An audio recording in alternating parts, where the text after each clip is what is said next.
Welcome to What Resonates. This podcast is about tuning into energy, intuition, and what feels true for you. Each conversation invites you to notice what sparks curiosity and feels aligned, opening a wider field of possibility for yourself and for humanity. Keep tuning in and follow what resonates. Do you feel a call to open more fully to your inner guidance and live in alignment with your highest wisdom? I have a course and it's called Channel Your Divine Self. It's 6 weeks. We're meeting live starting January of 2026. And I'm leading the class along with the Emissaries of Light. And together, we're going to help you release doubt, anchor trust, and build a safe, sovereign connection with your divine self. Every session is recorded and you'll receive lifetime access so you can return to the teachings over and over. If you're ready to channel with clarity, visit mainstreamreiki.com and join us. Welcome to the show. I'm Andrea, and we're here to find out what resonates. And my guest today is Julie Ryan. She is a medical intuitive, psychic, and teacher who brings warmth and clarity to the unseen world.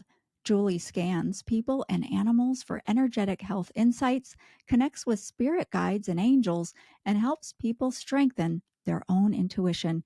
She's also known for her 12 phases of transition, a comforting framework that brings peace and understanding to families during life's final stage. Through her podcast, Ask Julie Ryan, her books and workshops, Julie shares her unique blend of practicality, humor, and spiritual wisdom to help us navigate life, health, and the soul's journey with greater trust and ease. Welcome, Julie. And before I punt over to you and begin this conversation, I need to tell our listeners and our viewers on YouTube, you have been so generous and you have gifts for all of them. And so everyone's going to want to stay tuned and find out more about how they can receive that special gift from you. And so now, Julie, welcome. Thanks for being here. Thanks so much for having me. It's my honor to be with you today. I've been looking forward to this because you have a background, that kind of sings to me because I have always described myself as such a mainstream person. And I think, we have that in common. But here you are, you do so many different things with spirit and different ways that you help people. And we just hardly even touched on it in the introduction. So, first and foremost, I'm curious how you went from this entrepreneurial inventor life that you had to what you do now with spirit, medical intuition, psychic, mediumship, healing. So, can you fill us in a little bit about that? I mean, that is just such a huge turn in your life. Sure. I like to say that I'm a businesswoman and an inventor of surgical devices sold throughout the world who learned how to do woo woo, and I'm a buffet of psychicness. Ooh, So there you go. All in a nutshell. That's my elevator pitch. that So is really cool. I That, know yeah. I was not one of these people that had dead people chasing her as a child. I learned how to do all of this stuff and teach people all over the world how to do it. Everybody has the ability. We all come in with it. We're hardwired for it. And it's just a matter of developing and enhancing it. Little children can do woo woo until they have a grown up or multiple adults in their lives say, "Oh, honey, that's just your imagination. That's not really real." And then they learn to distrust it and shut it down. So it's just a matter of recognizing that we're all getting information from spirit all the time and to act on the stuff that makes sense to us. And so you don't remember as a child seeing anything or you don't remember that at all. So then what happened? About 30 years ago, a friend gave me a book called Anatomy of the Spirit by Carolyn Mace, who called herself a medical intuitive. And at that point, I'd been in the hospital supply industry for about 10 years and had started my first company and was inventing and distributing and selling manufacturing surgical devices around the world. And so I was interested in healing, but in a traditional way, helping the surgeons and the doctors and the medical providers help people heal. So Carolyn Mays called herself a medical intuitive. And I thought, well, what the heck is that? I had never heard that term before. And I wanted to know more. And back then, we didn't have the internet yet, which is hard to imagine how dependent we are on it today. But it hadn't. It probably was being used by a select few, but not to the general public. So I went to a bookstore to see if there was something else I could find on this topic. I thought a bookstore would be more likely to have something even perhaps than my local library. And I found a book called Hands of Light by Barbara Brennan, who's a former NASA physicist, she's deceased now, who parlayed very complex quantum physics principles into understandable English for the non-scientific mind. That would be me. And she was using energy to help facilitate healing.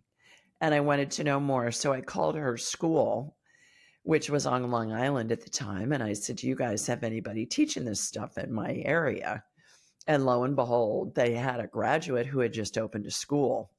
So I studied with her for 6 years and learned how to, the thing that really brought me in was the medical stuff. And once I was there, I realized once you connect to spirit, you can do it all. I don't understand why the woo-woo space is siloed. You got the psychics and the mediums and the pet psychics and the healers and the past life people and the, near-death people and all of that. It's all the same thing. You connect with spirit, you can do it all. And so fast forward all these years, and now I teach in a weekend what took me 6 years to learn. And everybody can do this stuff, usually within the first hour or two of my training. Everybody from all backgrounds, 15 countries so far. We've taught people from 15 countries, and it's super easy. It's not complicated at all. I love all of that you just said. You know what is so interesting to me? Carolyn Mays was huge on my journey too. And Uh-huh. she's why, I was mainstream everything, and she was on the Oprah Winfrey show. I saw her on Oprah several times too. And Yeah. so imagine this. You and I were both sitting there riveted to our TV sets when Carolyn Mace was on. And then within a week, I got this full color postcard in my mailbox. I don't know if you got it too. This would be weird, really weird. But if we both went to Egypt to have a workshop with Carolyn Mace, because that postcard I got in my mailbox within a week of watching her show was all about come to Egypt for a workshop with Carolyn Mace. And when I opened that mailbox and I got that, something came over me and I was like, oh, I have to go. I got to go to Egypt. I got to go. I'd never been anywhere in my life, didn't have a passport, nothing. And you know what? I went. And that was Wow. in January 1999 that I went. And then the Hands of Light book that you mentioned, it is on my bookshelf right over there. And it was pivotal also for me. So this is really cool, Yeah. Julie. Well, and that was written probably going on 50 years ago. So Really? fast forward, condense all that stuff through Yeah, many years of practice. And certainly we go to workshops, we read books, and then it all kind of forms into our own specific goulash of right. how we do things. And so that's how all of that came about. The other person that I saw on Oprah, and I used to tape Oprah and then I'd watch it at night, after work, was Shirley MacLaine, her book Out on a Limb, where she was talking about past lives and all of that.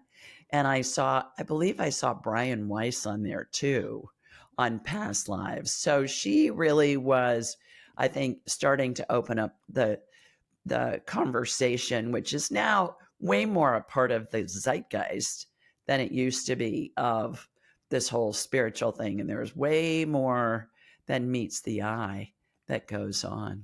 I didn't really realize until we have just been talking about this that show, that Oprah Winfrey show, she did bring a lot of people in Yeah. and did quite a service with that, with the different guests that she brought on.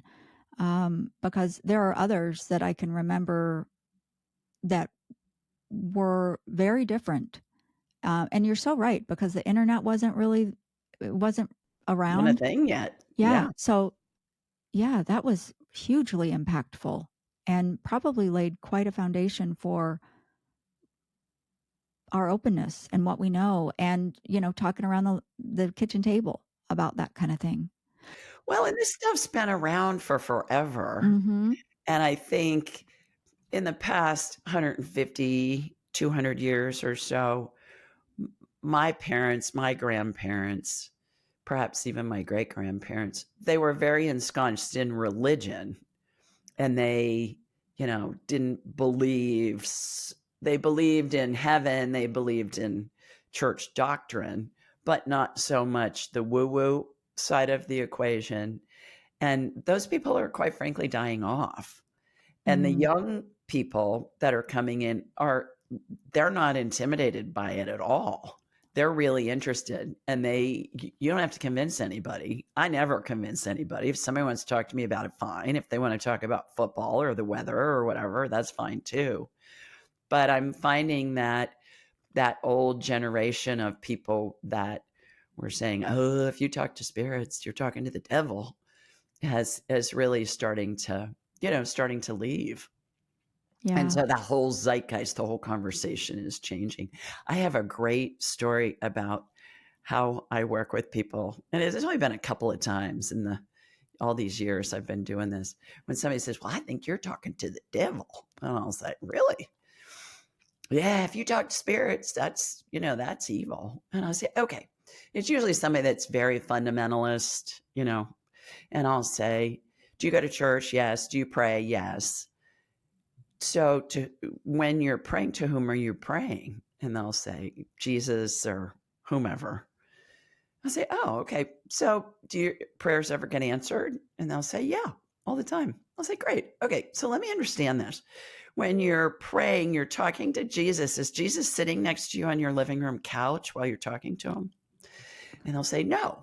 I'll say, oh, you're talking to Jesus's spirit. And you can just see all the lightning going off in their heads, and they're going, I never thought of it that way. I said, absolutely. You're talking to spirit all day long. We all are. We just didn't realize it. Right. Right. Yeah, that's a great example. I wanted to talk to you um, about so you went and you studied 6 years, and that really wow, that's amazing. How did you trust yourself? Because I think that is such a hang up for people, and you teach this now. I'm sure you see this all the time. Can you speak a little bit about that? Because I know our audience, they are intuitive. They want to develop more. Uh, I would be willing to bet on that. And so, how can we trust what we get more and more?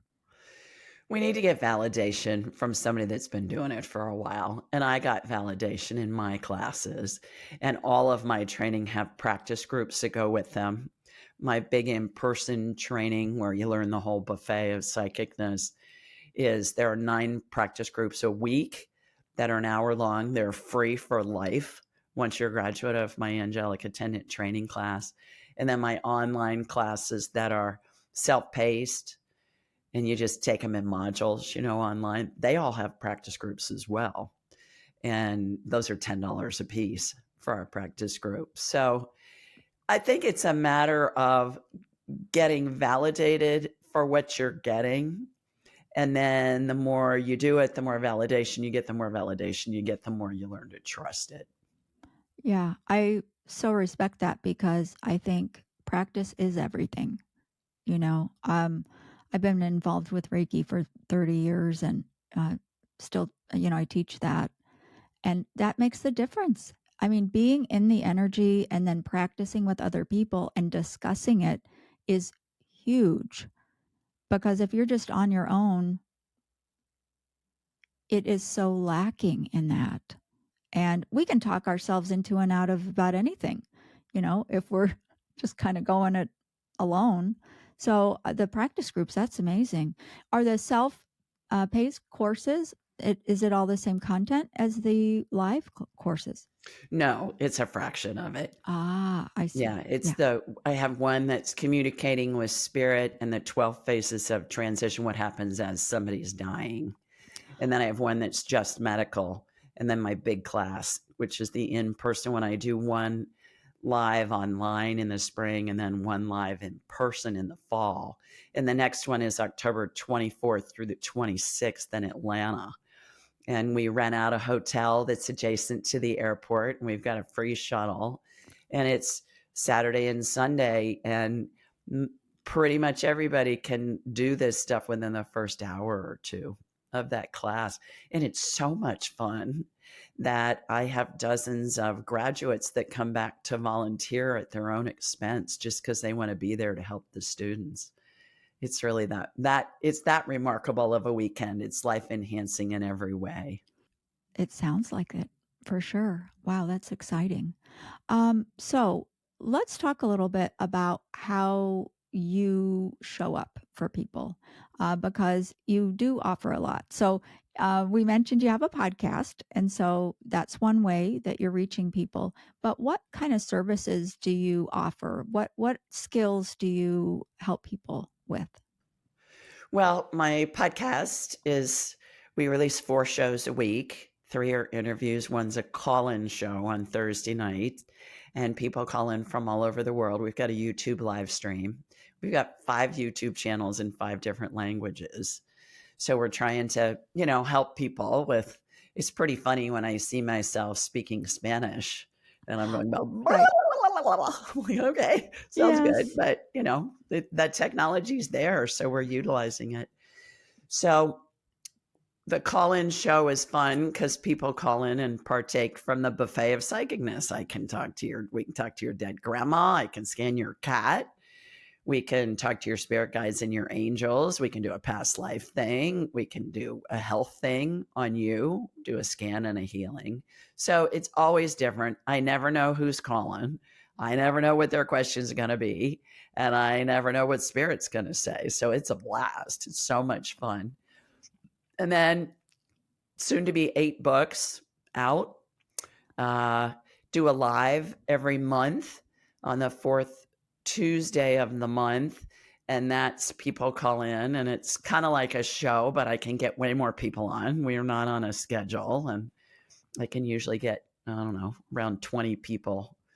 Their questions, it's a couple hours. And what else? It's lots. All the social media stuff. There's a lot going on. Everything's under Ask Julie Ryan. These calls, and you don't know anything that's coming. I don't know. My producer puts people through, and Yeah. then I've got a gal that's on my team that's handling the live stream on YouTube. So people will put a question in the chat. I'll Yes. say, Susie from Seattle, blah, whatever Susie's question is, and I'll answer that. And then people come in live on camera as well on the Zoom, and then we can have a conversation. So you are so calm and you're funny and you're just so matter of fact, and just talking to you. And I've never met you before, but um, it's very refreshing, I will say. You don't get, do you get nervous before these? No. And well, you've been doing it a long time, right? Long time. Yeah. In the beginning, were you nervous that somebody was going to ask you something or you were going to mess up or what was it like? In the beginning, I was hoping people would call. So I had some of my girlfriends lined up to call in. So I'd have some callers on the first show. That was the only thing I was nervous about. I Yeah. wasn't nervous about the woo-woo part. Wow. No. Wow. That is that is just striking to me because woo, I don't know. I think I'd be nervous. But all right. So let's delve in a little bit here. So let's see. You'll bring in spirit guides and angels during sessions, right? Right. If somebody wants to talk to them, Ah, they'll say, what's my guardian angel's name? Or who's my main spirit guide? Or something ah, like that. Yeah. yes. And so how do they show up for you? How do you experience the energy? Visually, kinesthetically, I'll hear things, I'll smell things, I'll know things. I call those divine downloads. getting information into my head.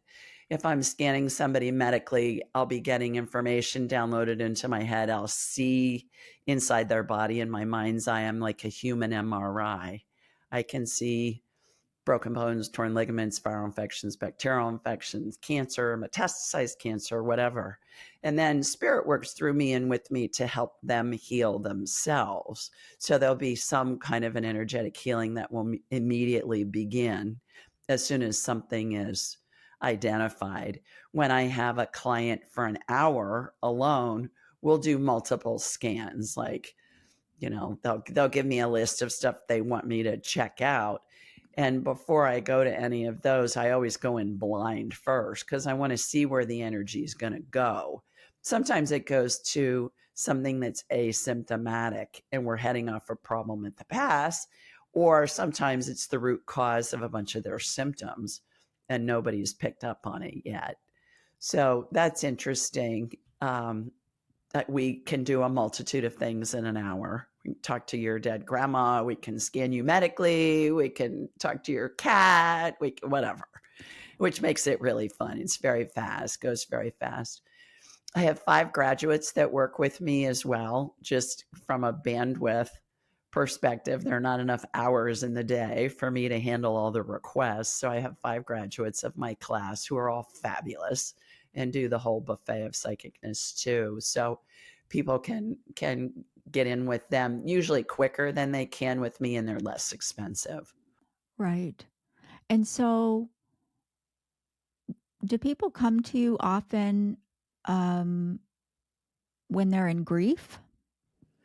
Yeah. Most of the work that I do, I would say 85% of it is medical related because people have been to see several different practitioners and they have gotten, let's say, 5 different diagnoses and 5 treatment plans, and they still have the same symptoms. And so they're frustrated and they're going, I don't have anything to lose. So they Mm, schedule an appointment with me. And then as far as grief, all the time, I help a lot of people when their loved one is transitioning, help them get through that period and then communicate with their loved one's spirit once they're in heaven. Do that all the time as well. Julie, medical intuition is really fascinating. And I'm wondering if you can share a story from your practice about a session and perhaps what you saw and what unfolded. Mm-hmm. I have tens of thousands of them. So let me see if one comes to mind. I'll give you a simple one that was an instant healing, and I'll give you one that's a little more complicated. That was a little more complicated. When I am working with somebody on a medical situation, I raise my vibrational level to level of spirit. It takes me a nanosecond. I turn it on and off at will. You can meditate for an hour, twirl 3 times, raise your right hand and jump on your left foot if you want, if that gets you into communication with spirit, whatever. I teach it. It's on and off in a nanosecond. And I'll watch a laser beam come from my body wherever I am and hook into, let's say, you in Michigan. And then I'll have a hologram of you in my mind's eye. And it's as if I'm looking at an X-ray or a CT scan or an MRI.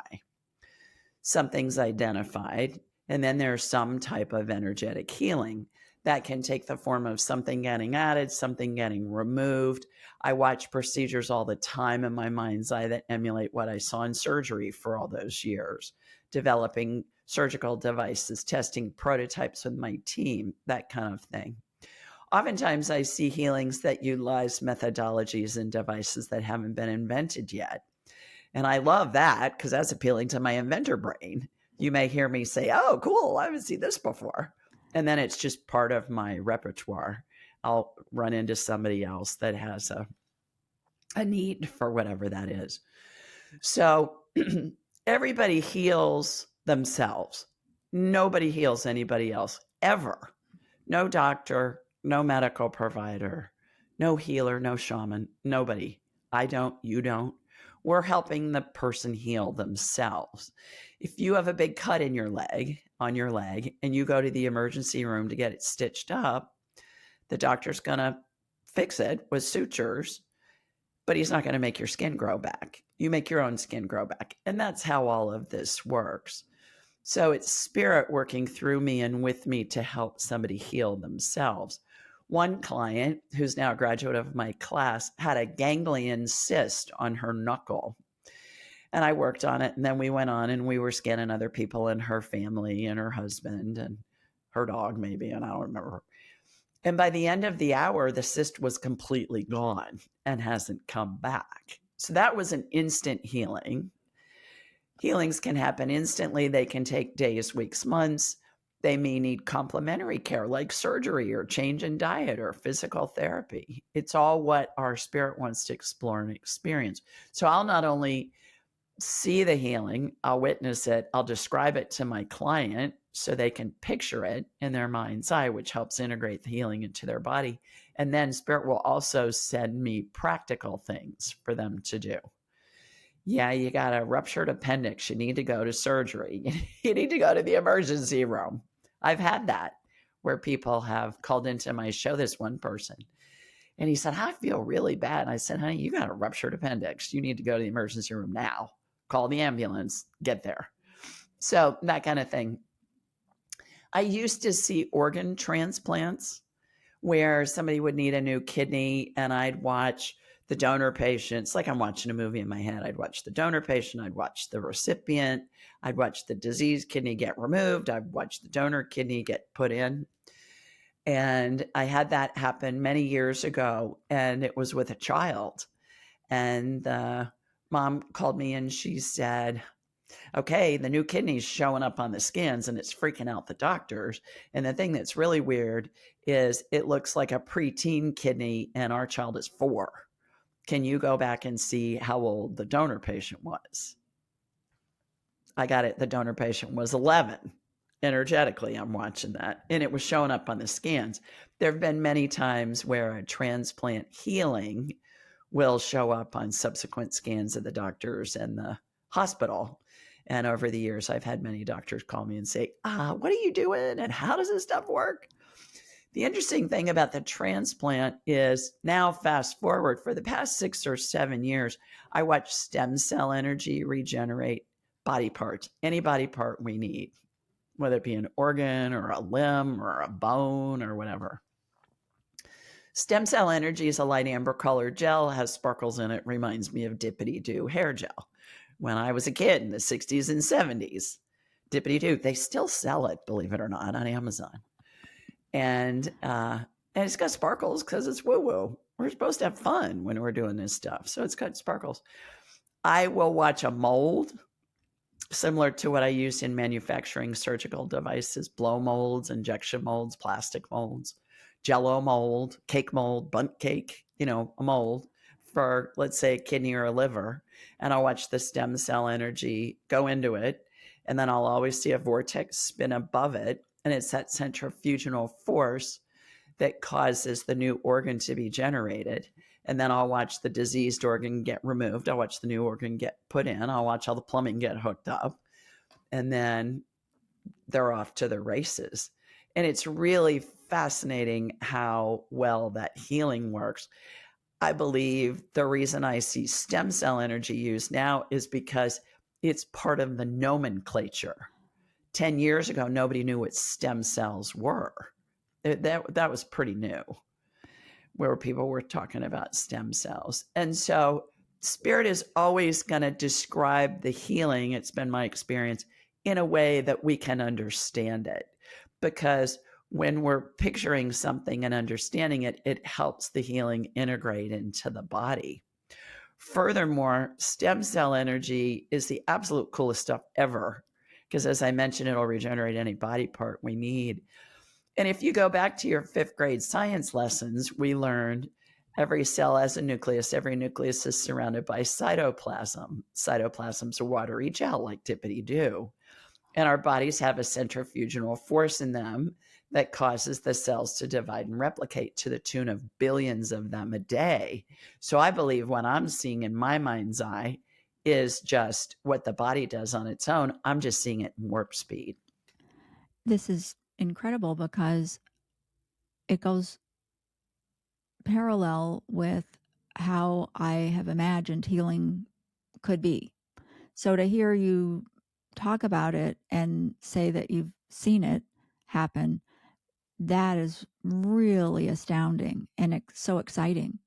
So I have to ask you though, why a preteen kidney then? So looking back on that, why that? I mean, where did that kidney come from A donor patient in spirit. in spirit? Because as you were talking, I was trying to work that out for myself. And one of the things I thought of was, you know, we can choose to donate organs while we're here, while we have a body, and you can put the thing on your driver's license or whatever. But yeah, a lot of people don't do that. But after they're gone from the physical and they are in spirit, it would make sense that they could still make that decision, right? Oh, absolutely. But I think it's more of that was an example of something that would make sense at that time, 30 Mm, years ago. right. Whereas now it's all stem cell energy.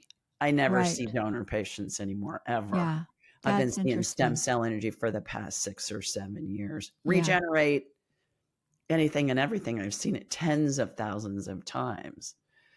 And Mm, so seeing it in my mind's eye in healings, I see DNA get resequenced back to normal recipes, mutations in DNA all the time, multiple mhm. times a week. I get to see really phenomenal things in my mind's eye that is spirit working through me and with me to help the person heal. And it's such an honor and a privilege and so much fun to watch it. And the thing that's so funny is the new organ. You mean I'll watch the plumbing get clamped like they do in surgery, and I've been in a lot of those surgical cases back in the day, and so I'll watch a lot of that happen. And then once the clamps are removed and let's say the new kidney starts up, it sounds like a diesel motor starting. And I can hear the sound and it's lights up and then it's working. The little 4-year-old girl that I worked with back 30 years ago, she's now in her early 30s. She's never had a problem since that healing. Mm. So maybe back to your question, that's a great question, Andrea. I've never had anybody ask me that. Uh, what why the 11-year-old kidney? What I got when you asked me that was perhaps it needed to be a more mature kidney to help stabilize the kidney function because her other kidney wasn't working very well. And that's Oh, why they had her on the transplant list. maybe so. Maybe having it be more older, more mature help that. Oh, that's Had more power interesting. to it, maybe to Mm. dialyze, what her little body was trying to get rid of. Her her parents told me that the doctor came out and he said, "These x-rays don't match the x-rays we did 6 weeks ago. So we need to do another set." And they did, and they didn't match either. They matched the first set that had been done that day. And they said, "We can't explain it, but her kidney looks fine." Oh, amazing. I need to ask you this though, Julie. A moment ago you said nobody heals anybody else. The person does that themselves. Totally on board with that. What if the person says and really believes that they want to heal? Have you ever met someone though that there's something there and they actually don't want to heal and the session doesn't have the result that they want? Oh, yeah, all the time because the healing has happened on the energetic level and that it integrates into their body how their spirit wants to integrate it and if their spirit wants to integrate it. So it's all that person's prerogative of how to integrate the healing. It's like you give somebody a gift. You can't make them open it, you can't make them like it. All you can do is give the gift. So the healing is completed and then they integrate it in their body.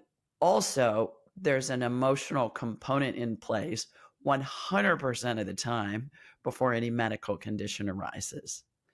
And so we do that as part of the healing as well. At the end, we'll do all the body parts, and then we'll go into the emotional component that's there, that's been in place before any kind of symptoms have shown up in the body. How I perceive things now, 12 years of Catholic schools, I was taught that the spirit is someplace in the chest area. That's not what I perceive. What I perceive is that the spirit's the main part of us and the body's inside the spirit. So the spirit would be the aura, the energy field, that kind of thing. The spirit, whatever. That's all the same thing. And if you look at the old masters' paintings of saints and religious figures, they're depicted with a halo around their head or around their whole body. That's their energy field. That's their aura. We all have one. Doesn't mean just people that we think are holy. Everybody's holy.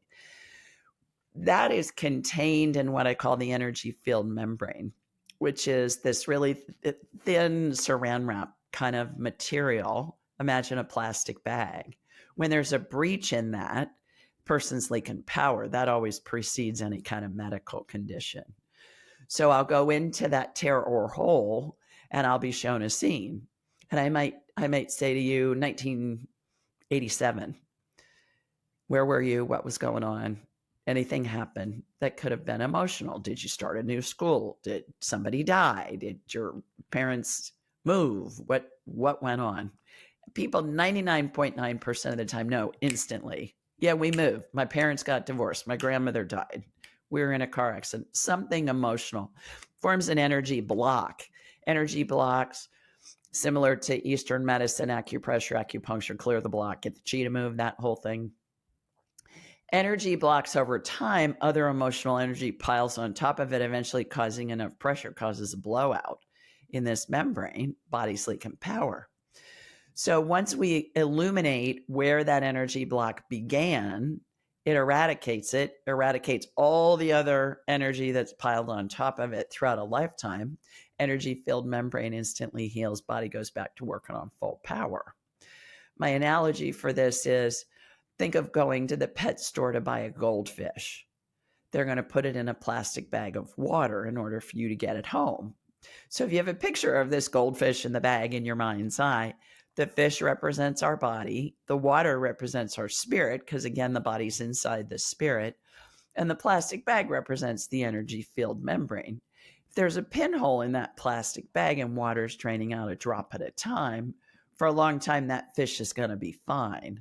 However, when enough water drains out, that fish is going to be in trouble. And that's what happens to the human body. So we fix it, and it helps the body heal and regain and maintain health. I've never seen one rupture after it's been healed. And I've done this tens of thousands of times, literally. Not saying it can't, but I think it's highly unlikely that it will. It won't rupture if there's another trauma or something for another reason? No, because we've gotten all that other drama and trauma energy out in one fell swoop. I'm not going for the most dramatic thing that's happened. I'm going for, where did it begin? Because if we can get it out by the root, instead of peeling an onion a layer at a time and going through all your drama and trauma in psychotherapy, which there's always room for psychotherapy, this is, I just want to get the onion out by the root. And so it's not going to accrue a lifetime of pressure like it has up until this point, is how I think about it. But it's really fascinating what comes up. It can be something simple, like somebody called you a bad name when you were little and it hurts your feelings. And we think, well, that was no big deal. But it was a big deal to your 3-year-old little self when you got called a poopy head or something, like that. And then my most famous dramatic story was, I was working with a woman who lived on the Isle of Guernsey, one of the Northern Isles off the UK coast.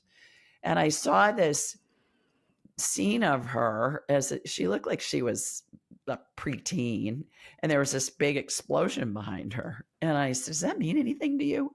And she said, yeah, I was a victim of an IRA bombing when I was 12. She said, I was in the hospital for months and I still have shrapnel in my thigh. She said she got up on a bench to look at the crowd. They were in a crowd at some event. And she said she was facing sidewards.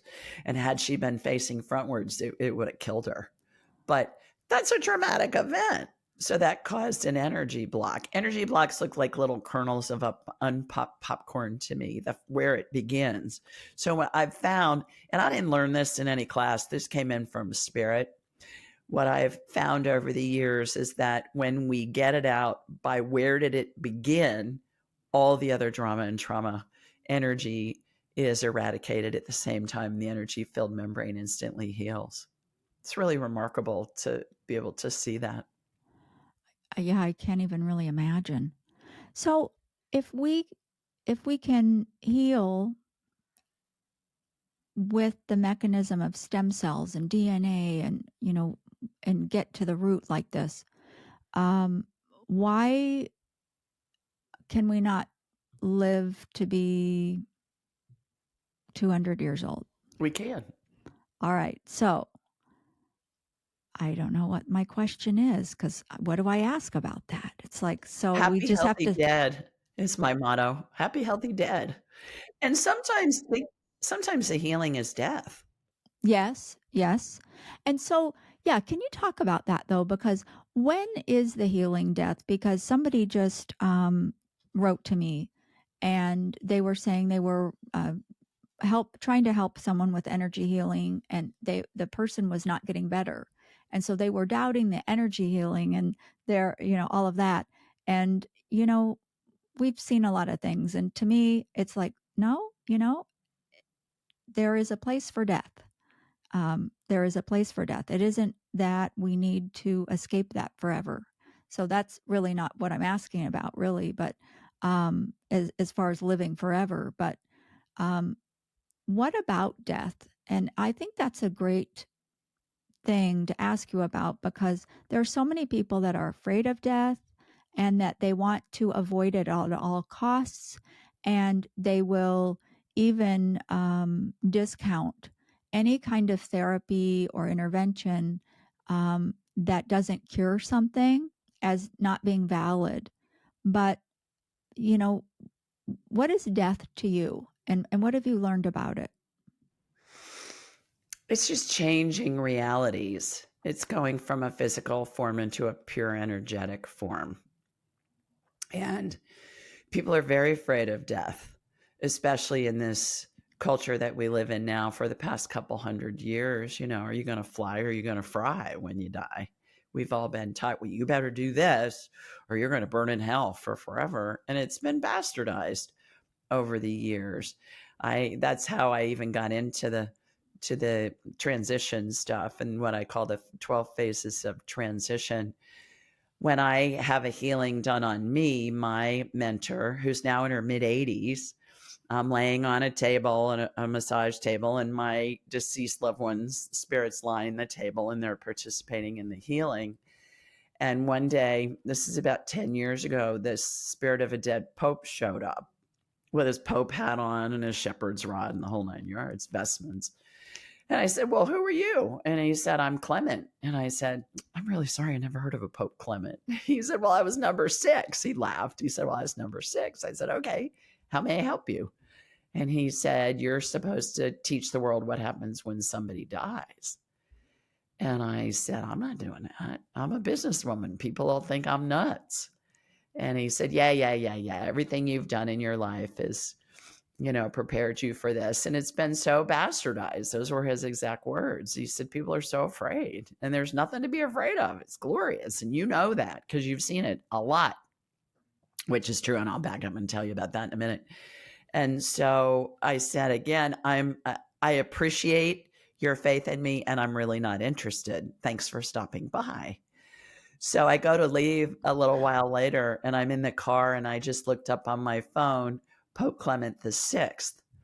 Come to find out, this guy was in office during the Black Plague, and he's best known for his prayers for the dying and his prayers for the dead. And I thought, Ryan, you can't make that stuff up. So it took another couple of years of, me thinking, I just, I don't want to put myself out there. I don't want to hassle with it. It'll affect my businesses. Didn't want to do it. So one Sunday morning, I'm at church. I'm sitting between my husband and my son. And from the pulpit, the priest says, wouldn't it be nice if somebody could tell us whether we are greeted by our loved ones and escorted to heaven by angels? And I'm getting elbowed from both sides, from my husband and my son. And I'm thinking, really, God, from the pulpit on Sunday morning, you're giving me grief about this? Really? So I decided to go ahead and write the book and release it. And the first time I saw that what I've coined the 12 phases of transition was when my own mother was dying in 2002. And it was sudden, unexpected. She lived in Columbus, Ohio. We're in Birmingham, Alabama. Drove through the night to get to her. And I'd been doing woo-woo for about 10 years at that point. Hadn't ever been around anybody that was dying before. And I felt like the Lady of Justice scales, on one side, my heart was breaking because my mother was dying. And on the other side, there was all this glorious stuff I was watching with angels and loved ones, spirits and pet spirits. And it was just amazing. And so I thought, okay, there's more to the equation. Would you like for me to explain a couple of nuances of what happens? Yes, because one of the things I aim to do is to help people set their fears aside, and open up to new ways, new perspectives, and be hopeful about things. So yes, please share what you've learned. Yeah. When the spirit and the body start to separate, when the spirit separates from the body, it comes out through the top of the head and it hangs on. It looks like a cartoon speech bubble with the cartoon characters' words or thoughts in it. And then the first spirit to show up is the maternal spirit closest to the person who's dying. My mother's deceased. When I'm dying, it will be my mother coming in and running the show. If my mother was still alive, it would be my maternal grandmother. If she was still alive, it would be her mother, always on the maternal line, which I find interesting. We're helping our children from beyond the grave, even when we're dead. Can I ask a quick question? Sure. Yeah. What if the person who is dying was estranged from their mother who has passed? And if it was the mother that came, maybe they wouldn't like that. What happens then? Great question. The personality of an individual stays with the body when they die. All spirits are pure love. So the spirit that's there that's running the show is pure love. The personality stays with the body. Also, if somebody's adopted, it's going to be the mother that raised them, not the mother that birthed them. It's going to be the mother that raised them. That surprised me. I thought God probably had a dying dispatch department in heaven, and somebody's dying and they'd like send out angels, to help. No, it's the mother spirit that runs the show. That surprised me because my grandmother, my Mima, had died 6 months prior to my mother, and she was there running the show. So then the paternal spirit closest to the person who's dying is there as well. They anchor, let's say for conversation's sake, the person who's dying is in a bed. They anchor at the dying person's feet, and then angels, the mother spirit brings in angels, and they make a circle with the parent spirits at the person who's dying's feet.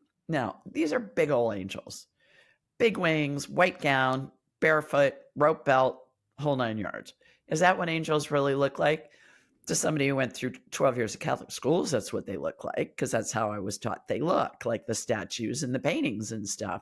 To somebody who grew up in an indigenous culture in the middle of the Amazon, it may look like a ball of purple fog.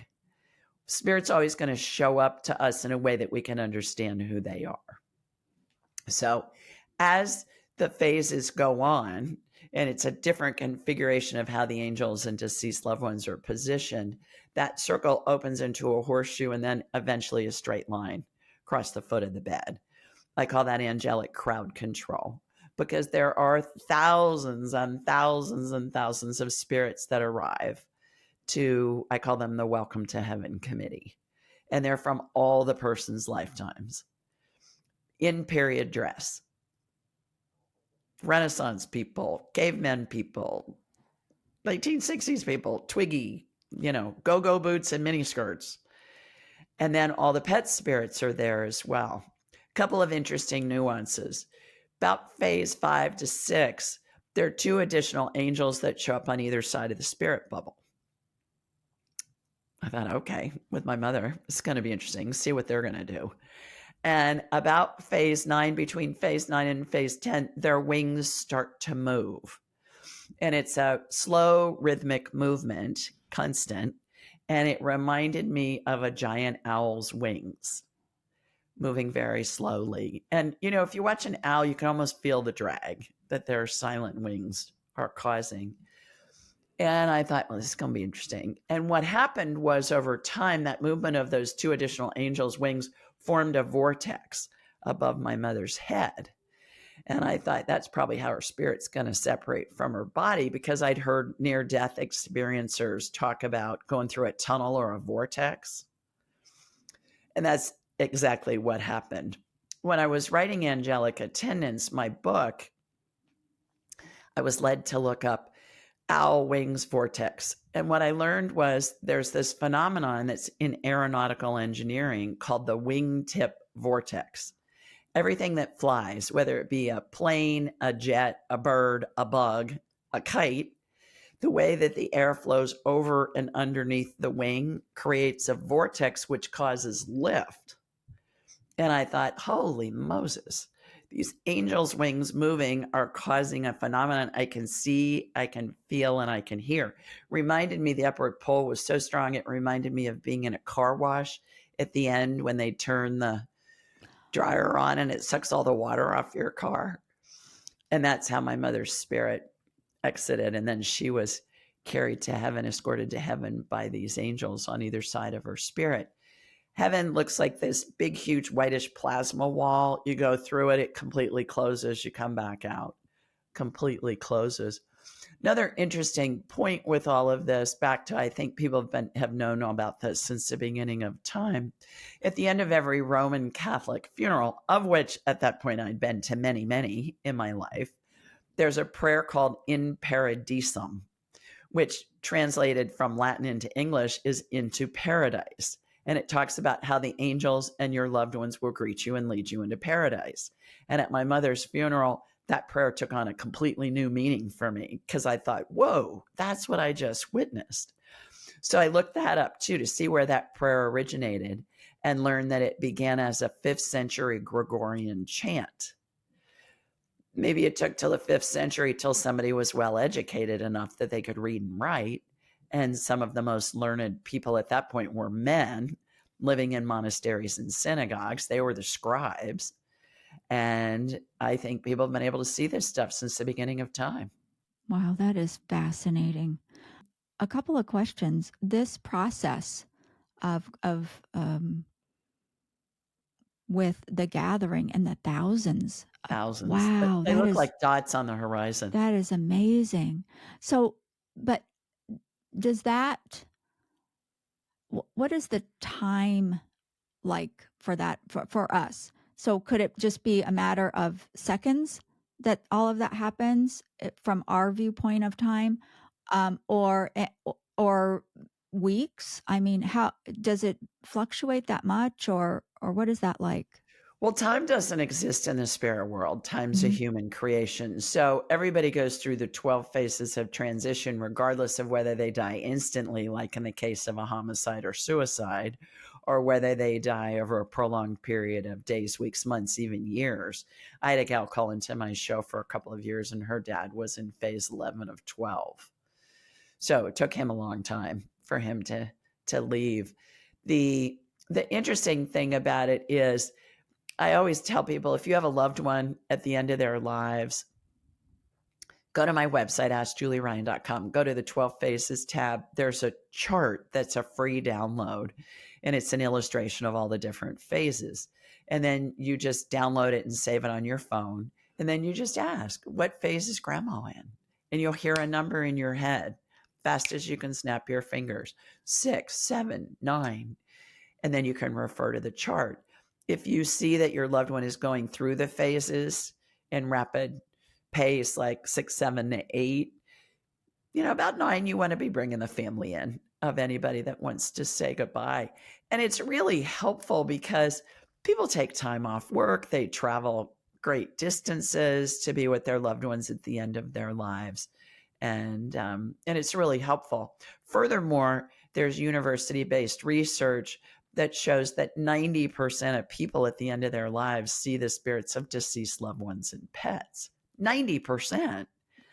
So in the past, most of us thought, oh, grandma's hallucinating. It's the morphine. No, she's not. She's actually seeing her mother who died 60 years ago because her mother's in the room and she can communicate with her. And it's as if when we're dying, we have one foot in the human world and one foot in the spirit world. And are these phases, are they the same regardless of what kind of life a person lived? Yes. Everybody goes to heaven. There was a movie in the 80s called All Dogs Go to Heaven. All people go to heaven too. Oh, I love Because it. all spirits are pure love. So you think of somebody who's a mass murderer, or most people our age think of Hitler. Hitler's spirit is Yes. pure love. That was the personality, that was the role that he played in the movie. That was his life during World War II. It's like we're playing a role in a movie. We're actors playing a role in a movie so we can explore and experience different perspectives of different scripts. Yes. All right. Wow, that is immense as far as there's so much that we could delve into. And you write about that in which book? Yeah, Angelic Attendance. What Yes. really happens as we transition from this life into the next.